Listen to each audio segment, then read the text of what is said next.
To create a chart, we want to select our data, but we do not want to select the totals.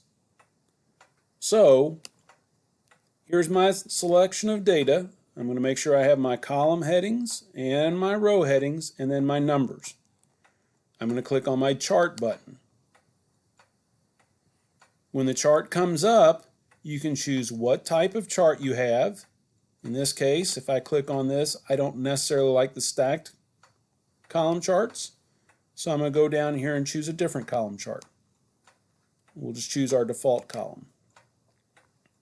Okay. Once I have that chosen, I have some options down here that I need to kind of look at.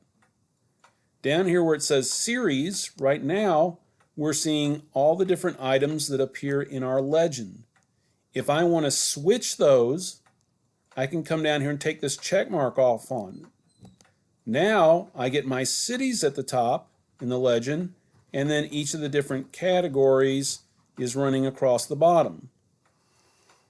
Once you've got that done, you can also go in and remove cities. Maybe I want to compare San Francisco and San Antonio, but I don't want Cleveland and Charlotte. So I can simply click right here and remove. And so now I'm looking at just these two cities. If I want to format the legend and maybe move the legend, I just click on the legend one time and I can change the position of it. Move it to the bottom. There are some other things I can do. I can change the title.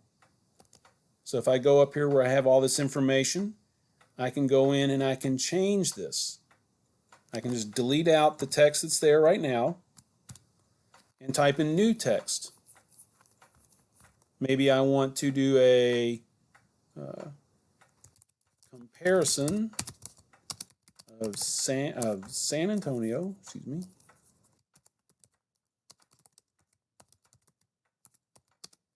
to San Francisco.